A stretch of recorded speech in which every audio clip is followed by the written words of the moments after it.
So I want you guys to imagine with me that you're waiting at the bus stop. How many of you waited at a bus stop before? Like, yeah, some of you. Good. If you haven't, just imagine. You're at the bus stop, you're waiting for the bus, and you're not on your phone. I mean, this is what everybody does, right? They're waiting for things. Imagine you're just looking up, and this person comes walking over, and they make eye contact with you. Uh-oh. Okay, they take that eye contact to mean like, oh, you actually want to have a discussion, right? So they come walking over, and they see you, make eye contact, and they say, you know those Christians are all a bunch of intolerant, homophobic bigots.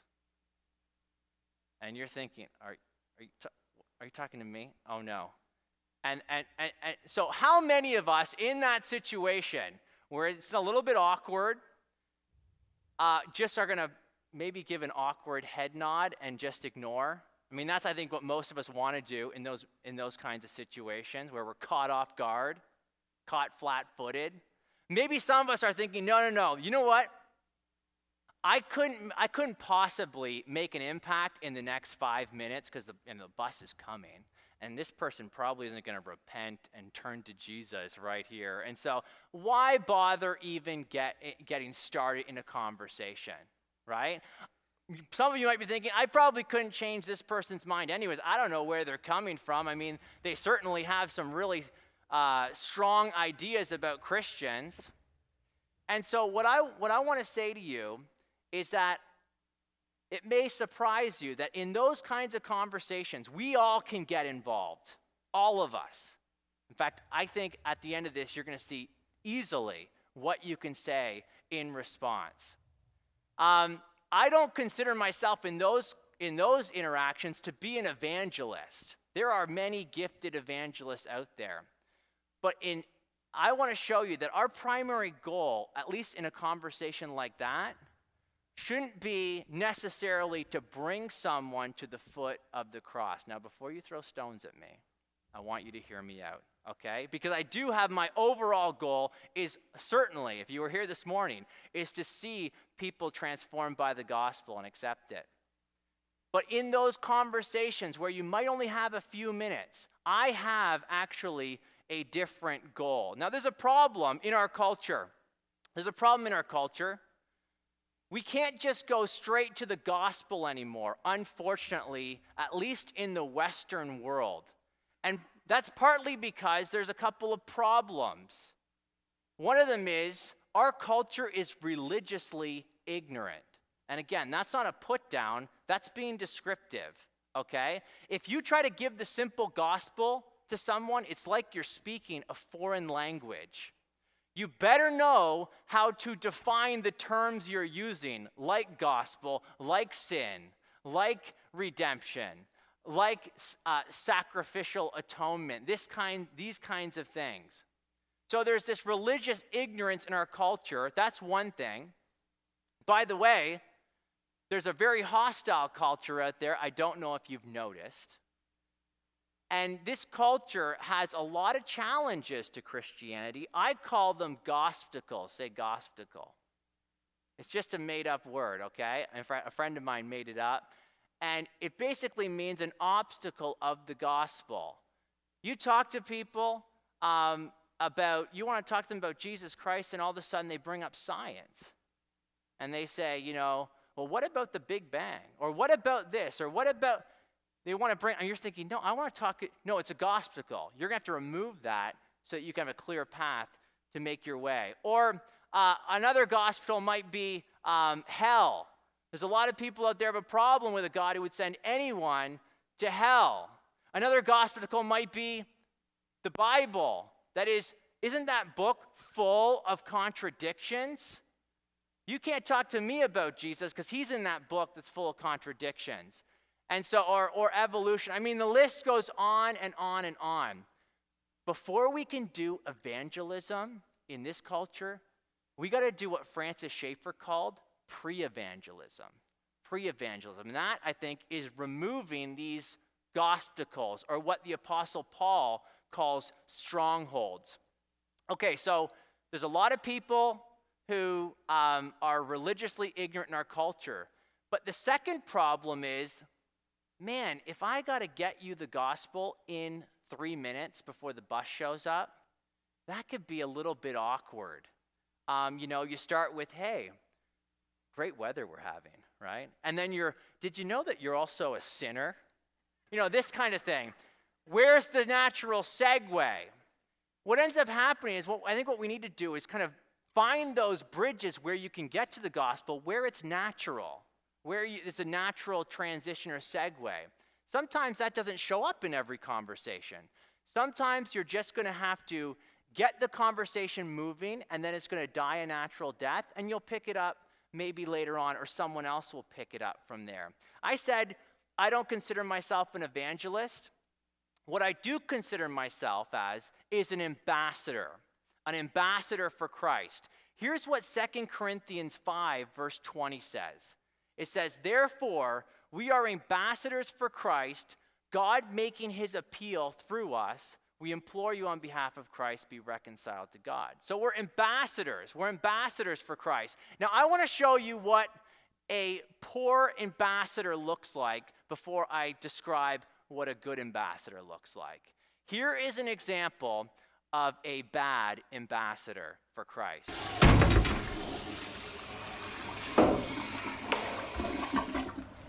I'm a little concerned right now about your salvation and stuff. How come you have not been baptized? Because I never got around to it, okay?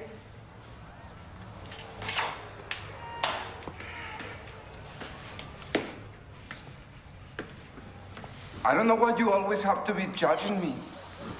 Because I only believe in science. But tonight, we are going up against Satan's caveman. And I just thought it would be a good idea if you... Felicidades. So that is an example of a poor ambassador, okay? Don't go around baptizing your friends without them knowing it against their will, okay? Not a good idea. No, what does a good ambassador look like? A good ambassador has, I think, at least 3 essential skills, okay? The first essential skill is knowledge. Knowledge. Every ambassador has to have basic knowledge. This is where, when I'm training people, I spend most of my time. We're looking at challenges. This morning we looked at what happens to those who have never heard the gospel. You have to have a basic framework of facts to work from, okay? And so this involves us just studying and reading the Bible and this kind of thing. That's the knowledge. The second aspect is wisdom. This is our method. We need to communicate our knowledge as effectively and persuasively as we can. And this means using analogies and illustrations. It means trying to relate to people, using questions, this kind of thing. This is our game plan, and this is what we're going to talk about tonight, the wisdom, the tactics. And then finally, and this part often gets forgotten, every ambassador has a good character, okay? This is something, especially in the apologetics world that I kind of live in, people have a brilliant mind, they got the knowledge, they got the wisdom, but when it comes to the character, it's like they just want to beat people up with the truth, right? Maybe you've seen some of these people. No, it shouldn't be like that. If you want to show the love, if you want people to know that God loves them, then you got to show them that God loves them, right? If you want to communicate about respect, you have to be able to show respect. I like how Martin Luther King Jr. put it during the civil rights movement. Listen to this quote. He says, because he wanted to change people's minds, and he said, to whom you would change, you must first love, and they must know that you love them, right? So when you get a conversation with someone, you might be thinking, oh, of course they know I love them. This kind of thing. If you leave when you're both just steaming mad, of course they know I love them. I'm their brother, I'm their sister. No, it shouldn't be like that. They should be able to see it, okay?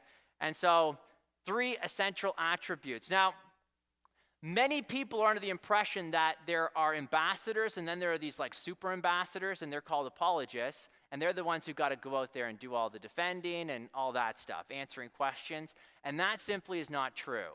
The reality is ambassadors for Christ just are apologists, okay? They are apologists. They're giving a defense. Here's just a couple of verses to back that up.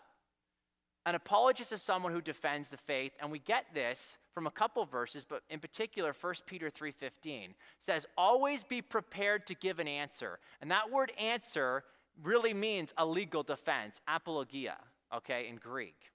And so always be prepared to give an answer to everyone who asks you to give the reason for the hope that you have, but do so, and here's the character part, with gentleness and respect. That always comes along with it. How about this one? For the weapons of our warfare are not of the flesh, but have divine power to destroy strongholds. What are these strongholds? We destroy arguments and every lofty opinion raised against the knowledge of God and take every thought captive to obey Christ. How about another? Jude verse 3 says, Beloved, although I was eager to write to you about our common salvation, I found it necessary to write appealing to you to contend for the faith that was once for all delivered to the saints. So you're contending for the faith. Here's one more. You have Jesus was asked, what's the greatest command, right? Teacher, which is the greatest command of the law? And here's what Jesus said. He said, you are to love the Lord your God with all your heart and with all your soul and with all your mind. Now, maybe some of you don't even realize that was in there. Loving God with all our mind? How on earth do we do that? Now, it's true, when we love God, it often looks like hands raised and people worshiping, okay? It can look like this, absolutely. But it can also look like this. I think this is what Jesus means when he says we are to love God with all of our minds. And I think we did that this morning. I think we're doing it tonight. Okay, so what does it look like to be an ambassador or an apologist? How do we go about communicating with our loved ones in a way that's winsome and effective? Well, here it is. It's nothing fancy. It's really quite modest. I call it putting a stone in someone's shoe. You want to take all these passages and live them out? All you're going to do is put a stone in someone's shoe. Have you ever had a stone in your shoe before? It's like really annoying, right?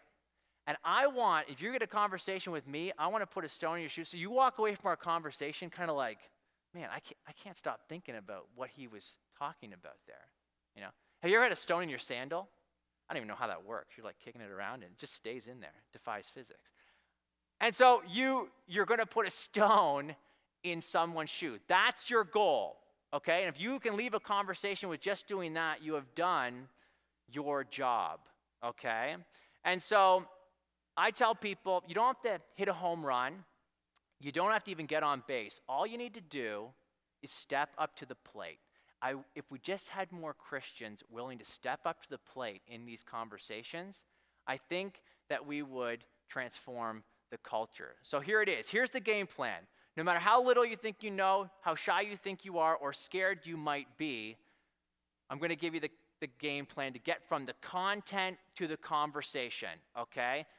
All the stuff you learn every Sunday here at this church, and we download a lot of information from Pastor Don and the other pastoral staff. I mean, there is a whole lot going on here. But how do we make it practical? Get this into conversations. Go from the scholarship to the relationship. Well, the game plan that I'm going to give you is going to hopefully give you confidence to get involved, help you navigate conversations. It's going to help you stay in the driver's seat and out of the hot seat. Now, I can't go through everything that is in this particular book called Tactics, which is where I'm getting this information. I didn't come up with it. But I'm just going to give you a couple things out of here. And if you're interested, you can go and explore more, because there's tons of tactics in there. But how about this? When you get into a conversation with people, at least when I used to think, man, it was my job to be the Bible answer man. So if someone said to me, God doesn't exist, or Christians are irrational, or Christians are intolerant, or something like that, I used to jump into argument mode. You say God doesn't exist? Oh, here we go. Here's the cosmological argument. Here's the teleological. Just go through giving all the arguments. But notice, I didn't make a claim. They did. I let them just make a claim and then stand back and say, okay, Christian, I'm waiting, right? God doesn't exist. I'm waiting. I didn't make a claim. They did. And it's my job to make them have to defend their claim, okay? And stop doing all the work in that conversation, okay? And so for too long, we've allowed people to make claims, assertions, challenges, fold their arm, and then wait for our response. And we end up doing all the work. And so here's how we're going to change that. We are going to at least give you a couple tactics here, and this one is called the COLUMBO tactic. You guys know who Lieutenant Columbo is? Hands up. All the older people in the room. The young people are like, what are you? Or else you're watching reruns, right? Lieutenant Columbo was a bumbling, seemingly inept TV detective, but he had a remarkable success in catching crooks. The inspector would arrive on the scene of the crime. He'd be in complete disarray. His hair was a mess. His trench coat looked like he slept in it. He had a cigar wedge between his stubby fingers, had a notepad but no pen or pencil. He always had to bum one off somebody. To all appearances, Columbo looked harmless and stupid. But he was stupid like a fox because he had a plan. Lieutenant Columbo would poke around the scene of the crime. He'd scratch his head until he would give his trademark move. That is, he'd furrow his brow and say, I got a problem. There's something about this thing that bothers me. That's what he would say. That's as good as it's going to get, folks. Okay? And then he'd turn to the suspect, probably the killer, the suspect, and say, you seem like an intelligent person. Do you mind if I ask you a few questions? And then he'd start with the questions. And he'd get his answer back, and he'd seem satisfied. And then he'd be leaving. He'd stop, turn in mid-stride, turn on his heel and say, just one more ting. And then he'd ask for another ting and another ting. And then he'd say, I'm sorry, I keep asking you so many questions, but I can't help myself. It's a habit. And this is a habit that Christians need to get into. There is a book called In But Not Of, and it's written by a guy named Hugh Hewitt. And I'm not endorsing the book, but there's one particular chapter in this book that I found absolutely fascinating. Hugh Hewitt says in every conversation, you should ask a half a dozen questions, okay? Why is that? And I thought, this is cool. Why ask questions? Well, he gives a number of reasons. Questions help you understand a person's point of view. People say to me, Tim, I got this Buddhist friend, and I want to start talking to them about Buddhism. So do you have a resource that you could recommend that could teach me a little bit of Buddhism? Thinking, you just said your friend's a Buddhist, right? Ask them about Buddhism, right? So you can get to know their point of view. What else? Questions take the pressure off you. When you're asking a question, you're not defending anything, okay? In fact, they're doing all the work. Questions keep you from distorting someone's view, so you're not strawmanning. So I don't believe that. I didn't say that. No, you ask them, okay, what do you mean? What did you say? You're asking those questions.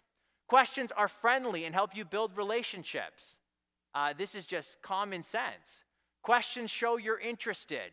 When I met my wife, I got introduced to a bunch of her friends, and we would go out, and so I would want to get to know them. And I was reading this stuff, learning the tactics material, and so I would just ask a ton of questions, okay?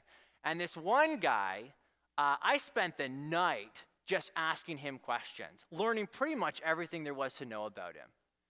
And later on, he talked to my now wife, and he said, that Tim is like the most interesting guy I've ever met. I'm thinking, he didn't know anything about me, right? We talked about him the entire time. But listen, take this to the bank. Interested is interesting, okay? And again, I was genuinely interested. This wasn't a game. I was actually interested in. So it shows that you're interested.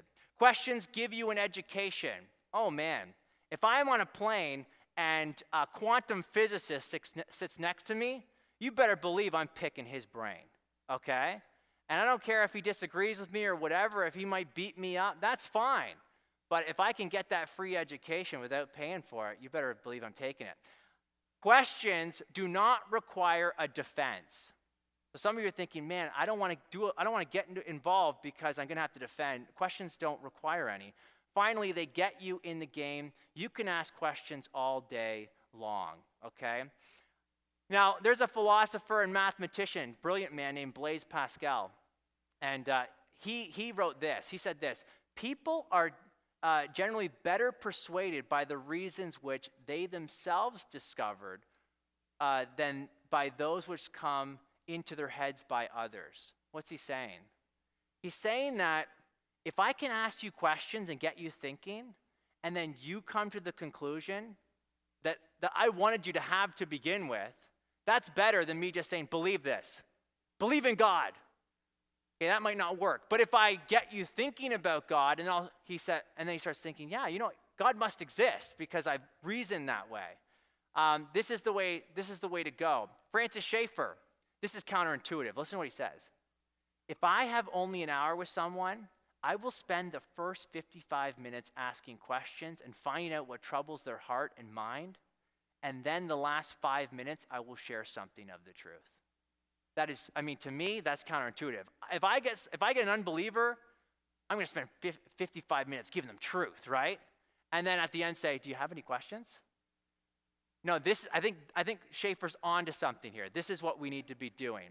Now, forget Blaise Pascal and Francis Schaeffer. Brilliant people, but there's someone more brilliant, and his name was Jesus, okay? Is Jesus. And it may surprise you to know that when we add up the number of questions that Jesus answered, it's around 183. If we look at how many questions Jesus actually asked people, it's 307. This should be astonishing because I think Jesus was the most intelligent person that ever walked the earth, and yet he asked more questions than he answered. Why did he do that? Was it because he didn't know stuff? No. Read the Gospels and you'll see he used questions to get people to think about their own worldview, where they were coming from. This was his tool of choice with friend and foe alike. And that's why philosopher Dallas Willard says this. He says, the most intelligent person who ever lived, Jesus is certainly the greatest thinker of the human race, the most intelligent person who ever lived on earth. He constantly uses the power of logical insight to enable people to come to the truth about themselves and about God from inside their own heart and mind. He did that with questions. So what are our questions? Well, COLUMBO tactic number one. COLUMBO question number one is the question, what do you mean by that? Everyone say, what do you mean by that? Okay, I'm going to tell you what I mean by that. Sometimes you're going to need more information before you can proceed in a conversation. Sometimes you're going to be at a loss for words, and so you're going to need time to think. This question allows you to get in the game and clarify what a person is saying, getting to know what that person really thinks. Let me give you a couple examples. For example, if someone said to me or to you, evolution has proven that God is unnecessary. What's COLUMBO question number one? What do you say right away? What is your question? What do you mean by that? Or specifically in this case, what do you mean by evolution? It could be that they're thinking about evolution in the molecules to man sense. It could be that they're thinking about evolution like dogs changing. If someone asked me, Tim, do you believe in evolution? I'm not answering that question until I ask a question. What do you mean by that? What do you mean by evolution? Because on some definitions, I'm an evolutionist. On others, I'm not. Okay? And so, what do you mean by that? How about this one? We started with it. Christians are intolerant.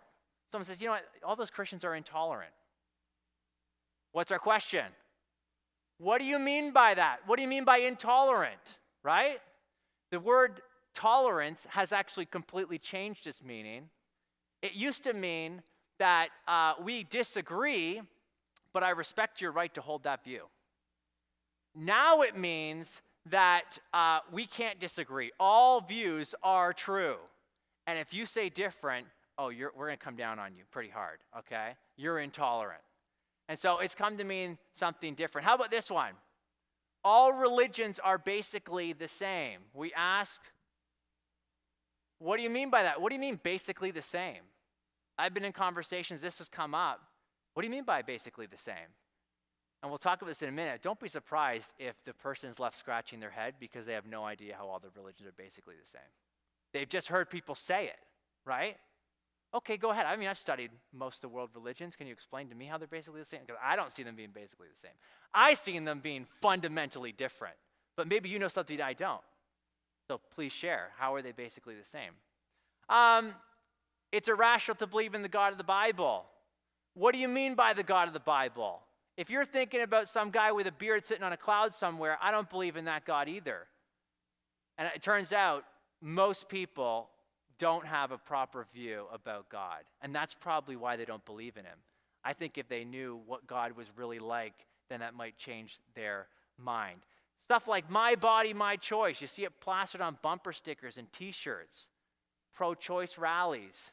What do you mean by your body? What do you mean by choice? Right? I mean, I'm pro-choice when it comes to lots of choices. What's the choice we're talking about? Are we talking about the destruction, the killing of innocent, defenseless human beings? Okay, I'm not pro-choice about that. So we got to ask, what do you mean by choice? What do you mean by your body? Or how about even something controversial like gay marriage, same-sex marriage? They should have the right to get married. How do you even get into a conversation like that? I mean, isn't it going to be awkward? Why not just ask, what do you mean by marriage? Is that an intolerant question to ask? I want to know, what do you mean by marriage?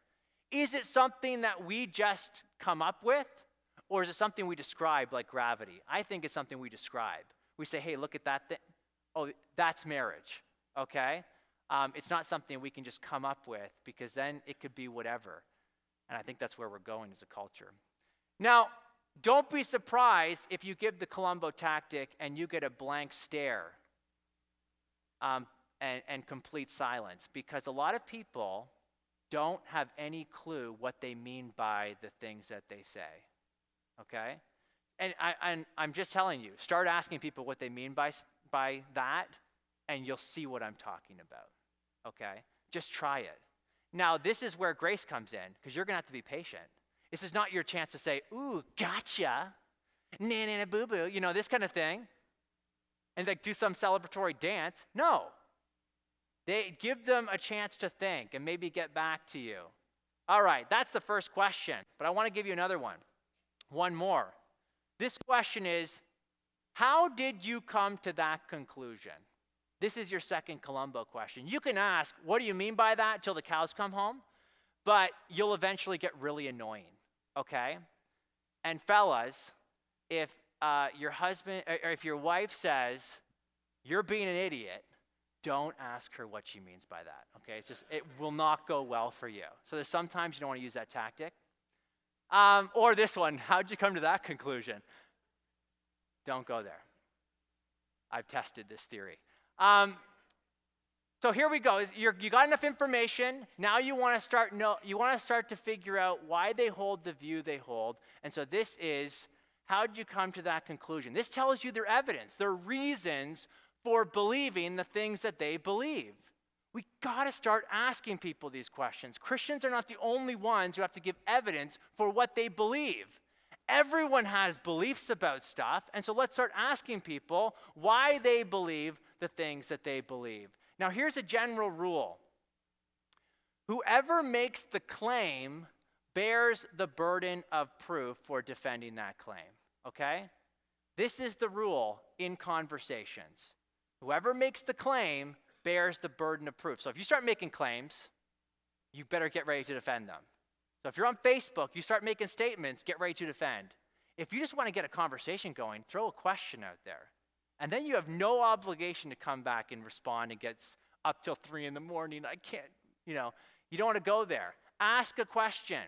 ask a question. Let me give you an example of how this happened to me. I was in university, teacher's college, and as part of our teaching training, we went to the ROM, okay, the Royal Ontario Museum. And while we were at the ROM, we saw a number of really cool things, but we saw this incredible dinosaur. This is a sauropod dinosaur. A sauropod dinosaur's got the long neck, the long tail. This is a Barosaurus, a Barosaurus. It's the largest real sauropod Barosaurus fossil in the world, and one of the biggest fossils in Canada as far as that goes. It's 90 feet across. It takes up 3 different rooms. Really cool. Now, when I was in teacher's college, you could imagine, we got into a lot of interesting conversations. And so some days at lunch, it was like Tim versus, I'm not joking, like 20 other students. But it wasn't like fighting. It was like good conversations. So I'm there with one of my atheist friends. We're staying next to each other. And we're staring at this dinosaur, and he says, "There's no way Noah's getting that on the ark," right? And I'm thinking, okay, knee-jerk response is to punch him in the face. No. The knee-jerk response is to start defending.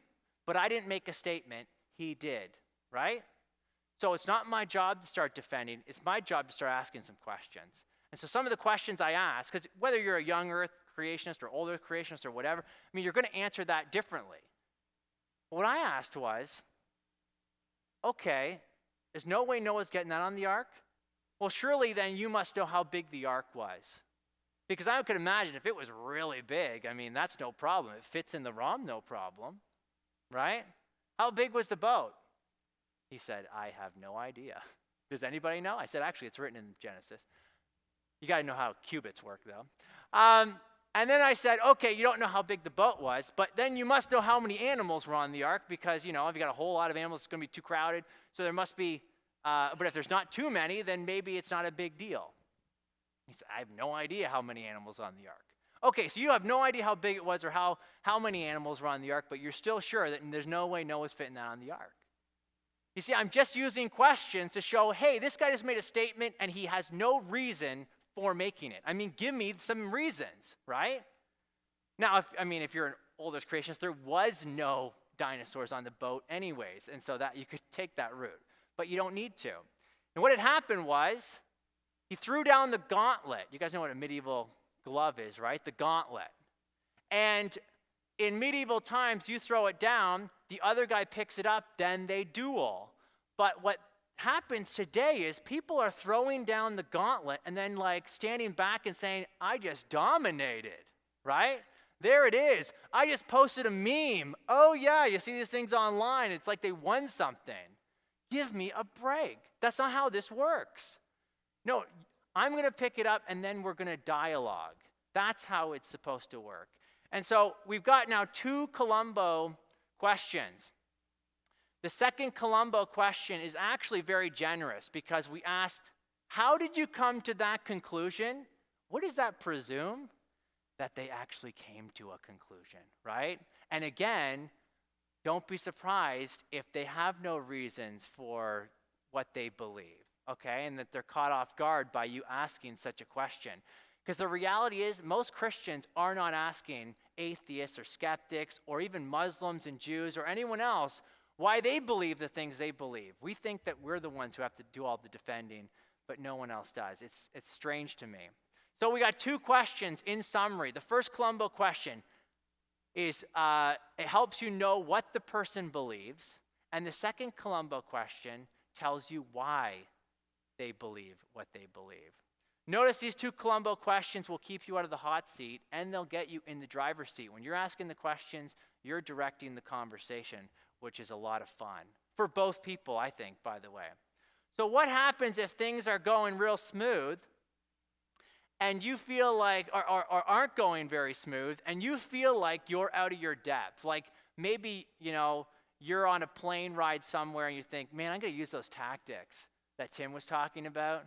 And then it turns out the guy next to you really is a quantum physicist.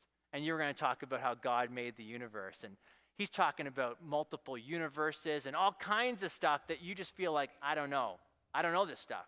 What do you do? Well, what you can do is you can practice a little verbal Aikido. Do you guys know what Aikido is? Aikido is when you use someone's momentum and then you can turn it on them, and actually it's a really cool fighting style. Here's what you do.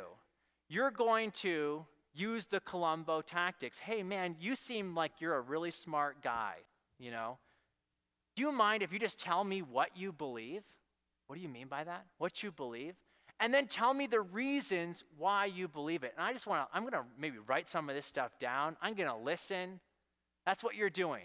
You're now doing some of that. You're deflecting things a little bit. And then what you say, and these are like the magic words if you get caught off guard, okay? Here are the magic words. Remember this. You tell the person, I'm going to listen to what you believe and why you believe it, and then let me think about it. Those are the magic words. If you get into trouble, folks, that's like your parachute. Let me think about it. Because everyone in the discussion wants people to be thinking, okay? We want them to be thinking. They want us to be thinking. And so you tell them, I'm going to think about what you just said. Then you go, when the pressure's off, you do exactly what you told them you were going to do. You take what they believe, you look at the reasons, you think about it, you see if there's any problems with it. You email me, I'll tell you where the problems are, that kind of thing. Okay? All right, we're almost done here. The tactics that we've just looked at, and like I said, the book Tactics is incredible. It changed the way I do evangelism, if that's what you want to call it, or the way I do represent Christ as an ambassador. These are quite powerful, but in the wrong hands, they can make people look stupid. And this is where we need to be very, very careful. Please do not use what we've learned today as a weapon to beat people up. Questions are to be used not like a hammer to beat people up, but more like a flashlight. I think this is the way Jesus used them. Like a flashlight to guide people towards the truth. All right? And finally, the Marines have a slogan that translates into English this way. It says, the more you sweat in training, the less you bleed in battle.